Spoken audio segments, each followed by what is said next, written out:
Everyone, welcome back to my channel and welcome to my channel if you're coming for the first time. I am happy to bring you this podcast titled Finding Answers with Vidita, a 4 episode podcast series, and today is going to be the second episode. First of all, I'd like to thank all of you who watched my first episode and showered so much love and gave such wonderful comments on it. Most of the comments that were there requested to break the second episode, so here I am. For all of those who haven't watched the first episode yet, I'll put the link somewhere here. Please go and check out that episode on impromptu speaking. And in today's episode, I am going to talk about what is evaluation. How do we evaluate or give feedback to young and budding speakers? In Toastmasters education program, feedback is something which forms the core of the program. And here, most prominent speakers come and give feedback to budding speakers so that they can improve and take their public speaking journey to the next level. Now today I have my guest who would be speaking or talking about the feedback or evaluation process. He is someone who is a technology enthusiast, an avid gamer, fitness freak, but most importantly a spiritual and philosophical person. He has been in Toastmasters for past 4 years and has completed his engaging humor pathway and is currently at level 3 of his second pathway, effective coaching. Today, he'll share his insights on how to give an encouraging feedback. Let's welcome Toastmaster Aditya. Hello Aditya, how are you doing? I am doing great, Vinita. Thanks for having me here. And thanks for that wonderful introduction as well.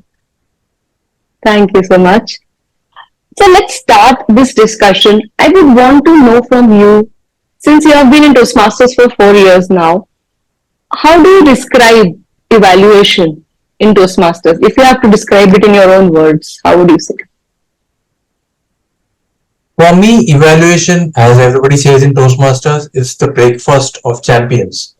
But for me, it is not only evaluating a person, but encouraging at the same time. It takes a lot of effort and guts, I will say, for any speaker to come up on stage and deliver a 5 to 7 minute speech on an average. And if you're only finding points to give feedback upon, or rather I will say recommending on improving certain things, then it becomes demotivating for that particular speaker.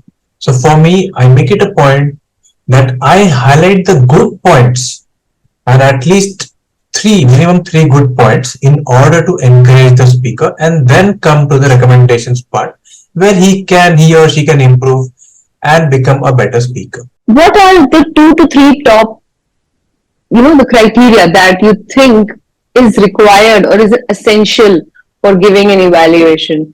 Or let's just say, what is your secret sauce of a good evaluation? Right. There are 2 types of evaluations you can give.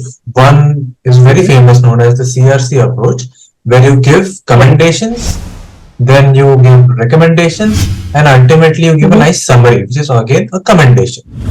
Now, I make it a point, and I have learned this from my mentor, that you should give at least 3 commendations. That is, highlight 3 good points based on what the speaker has spoken. For instance, stage usage, or let's say the confidence, and maybe usage of English language. These are very basic commendations you can give. But if you want to go beyond that, you can give some other commendations also. But at least 3 commendations. Then add 2 recommendations, at most 2 recommendations, not at least, at most. Okay. Let's say you feel that, okay, only 1 recommendation the person needs to work on. Only mention that. No need to give more than 2. Assume that it's a sandwich and you have only 1 single slice of bread, and at the bottom you have 1 more slice of bread. And generally you have only 1 cutlet or 1 cheese slice, that's it. But if you are having a lot of cutlets and lot of cheese slices, then you are not able to digest that sandwich. That is what I feel a proper and encouraging evaluation should be. But the most important thing in giving a very effective evaluation is the summary part. you need to Mhm. leave a very good taste in the mouth of the speaker whenever you are summarizing it. That way, the speaker is encouraged enough to come again on stage with the same Right. enthusiasm and deliver his next speech. So, first of all, thank you so much for that wonderful analogy that you gave between the CRC approach and the sandwich, the actual sandwich that we eat. So, that is the advice for the viewers or the listeners who are listening. For giving an effective evaluation, you have to follow the CRC approach. Also, in general, in life, also, you can apply this approach, I believe. Am I right? Yes, absolutely. Yeah. So, since you talked about this CRC approach and the secret sauce of effective evaluation, the question comes into my mind is, do you use the same approach or do you go with the same mindset when you are evaluating, let's say, a very new speaker who has just started his journey of public speaking versus someone who is a division level champion or a speaker, or let's say at a district level, or someone who has been in Toastmasters for years and years and has become a very proficient speaker, and you get a chance to evaluate that person. Do you use the same scale? Please throw some light on it. Well, many people think in Toastmasters that there is a single rule that fits all, but that is not the case, I feel. For instance, there is a very timid, nervous speaker who comes up on stage, very, I Mm-hmm. will say, a novice speaker, and you are trying to give expert evaluation because you are an expert. That doesn't help the speaker. Mm-hmm. What you need to understand is Absolutely. where he or she is, and according to that, you give the evaluation. Let's say a person has come up on stage. I remember one speaker I was evaluating. She had not spoken on stage just because she was badly criticized on stage, and she spoke on Toastmasters stage after 15 years. I Oh had my to give a God. different kind of evaluation for her. So I encouraged her enough, and I was very happy she took it in a very positive way. I gave her only Hmm. one recommendation, that is only work on practicing your speech enough. That's it. And she was Mhm. so happy, and I was more happy because she delivered Mhm. her speech again in the next meeting. So that is something Okay. which you need to understand when you are evaluating a very newbie, very novice, very nervous speaker. But when it comes to an expert speaker or a seasoned Toastmaster, maybe like you or someone else who is already a very good Hmm. speaker, you need to focus on the intricacies. Let's say voice Right. modulation or storytelling techniques or the structure of Hmm. the speech, the emotions in the speech. These are some very nitty gritties you need to consider when you are evaluating a very seasoned Toastmaster or an expert speaker. The essence of your answer is there is no one size fits all approach to evaluating or giving feedback in Toastmasters. You have to assess the scenario, you have to assess the speaker, you have to see at what level he is, because we have different levels in a pathway at in Toastmasters, right? Having said that, the whole idea or the whole thing is that you have to push the person, you have to give them such encouraging feedback, be it a beginner, be it an expert, that they come up next time and they actually implement those feedback and improve. So the idea is to improve at each step. All right. Now let's talk about you. Let me ask you, since you have been in Toastmasters for 4 years, do you remember any of your initial feedback that you got from your mentors or your evaluators when you had just started your journey of Toastmasters? If so, please tell us. Right. I remember before joining Toastmasters in 2019, I had visited another club, I think around 2015, as a guest. Mm-hmm. And I remember the feedbacks were so critical that I didn't join Toastmasters because I didn't Oh my want God. that kind of critical feedback being given to a very nervous or starting out person, I feel. In Mm-hmm. 2019, when I gave my icebreaker in one of the clubs, my first clubs, my parent club, you can say, I still remember the Toastmaster. He was from Baner. His name is Amit Chakravarti. And the way he evaluated my icebreaker speech was so good, was so, I will say, encouraging because I felt I had done a great job as a speaker.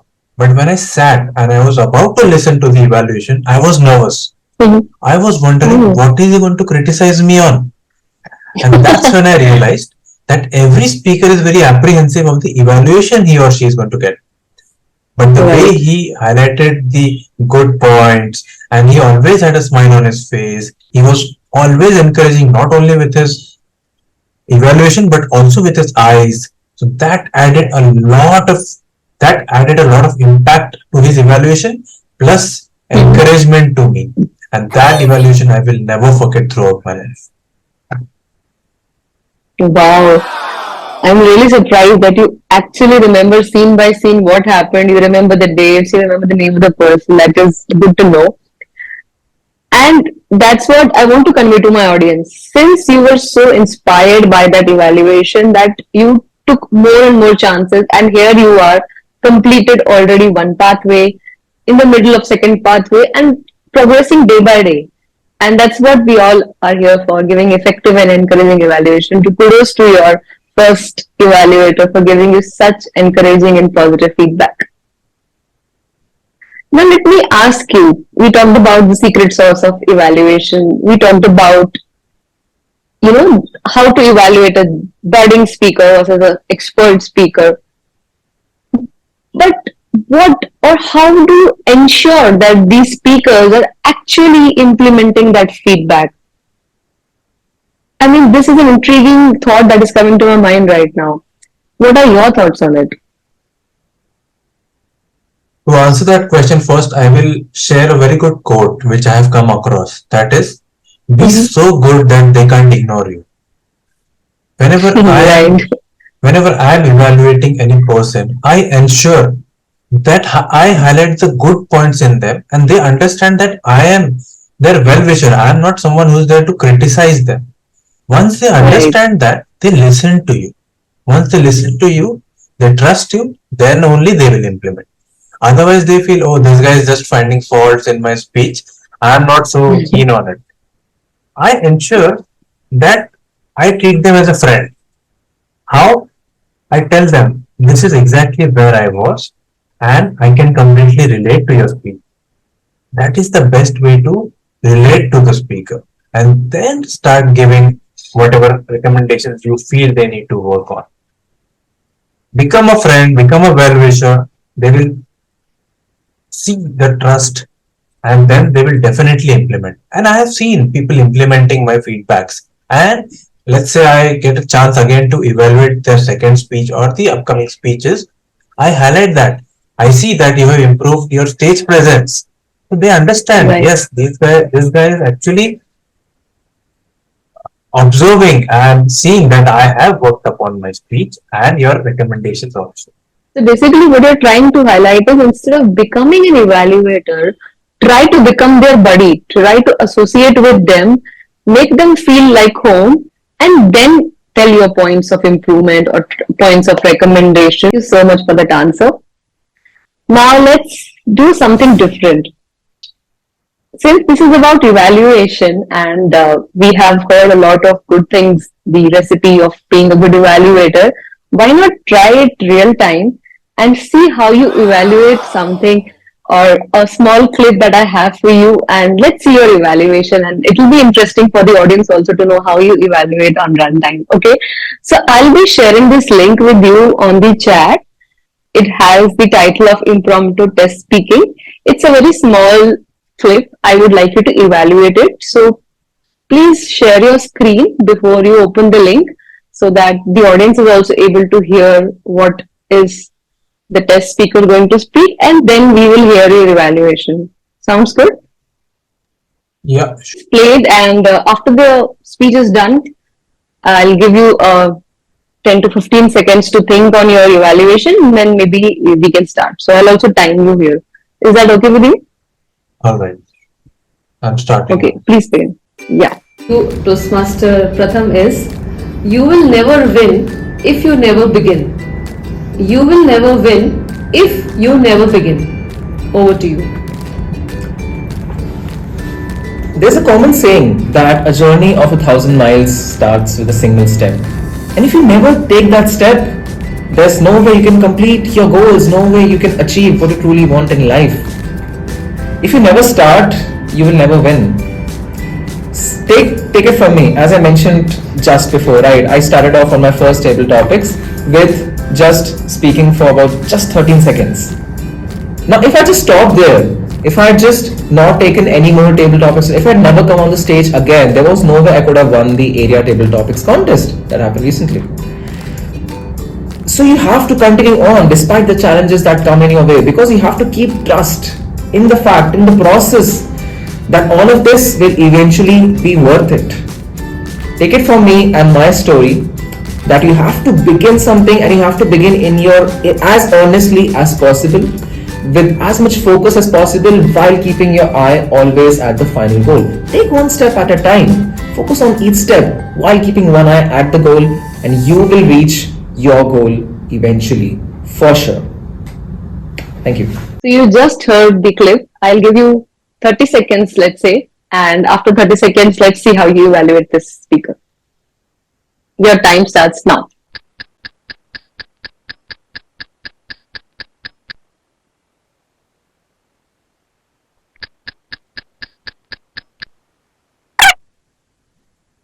Are you ready?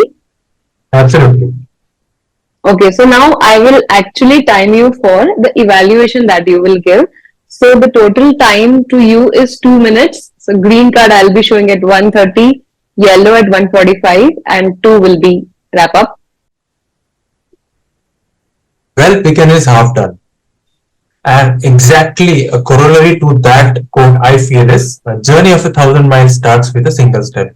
The way you started your speech got me hooked to what you're going to talk immediately, because I love quotes, and the way you emphasized on that particular point, that was the first best thing you can ever do to any evaluator or any speech, I will say. Fantastic job done. Second, you added personal touch. Personal story is what relates with people, and that is the most important thing you did when you said how you started and where you are, when you said you won the area level contest of table topics. Fantastic job there as well. Third, great confidence throughout your speech. I never felt that you were nervous, you're timid, or you were short of content. So I feel all these 3 points collectively have really enhanced your table topic speech. I feel that there is only one thing if you can apply to your table topic speech which you delivered can take your speech to the next level. Let's say you want to become the best public speaker in the world. That is, try giving example. For instance, you just said that it helped you become a very proficient speaker where you were because you started and then where you are now. But you could have explained your journey. You had another 30 seconds or 40 seconds, I believe. You could have definitely added your story in that. For example, you could have said, I started as a very normal novice speaker, but then I kept giving speeches, kept participating in contests, and now I am at a level. Or you could have also added in between, I participated at club level and I failed. Make your speech as relatable as possible, and then the audience will understand the journey is same for all of them. So to conclude, all great stage presence, good confidence, good usage of quotes, and with this one recommendation, I am sure you can become a very good public speaker in future. Wow, wonderful take.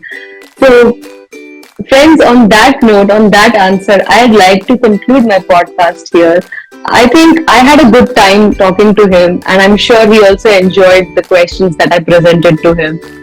If you have any questions, or if you think that you want some more answers on how to evaluate a person, and anything you have with respect to giving feedback, or if you are a new speaker who has just started his journey, please drop your questions in the comments. And I'd like to highlight again the couple of takeaways from this podcast that you can take home is, number one, be an encourager, be an effective encourager to someone who wants to start his journey, because there are a lot of critics outside. So always be that friend who a person needs in times of improvement, and that really helps. And second thing is, use CRC approach. use sandwich approach and do not stuff your sandwich with a lot of veggies or a lot of cutlet. Make it digestible.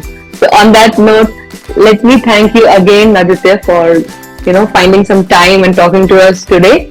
And I wish you all the best for your future endeavors. Thank you so much. Thank you, Vidita, for having me and giving me an opportunity to present my thoughts in front of a larger audience. And I hope you do very good in how you are developing your YouTube channel as well as this podcast series. Good luck. Thank you. Thank you. Thanks a lot.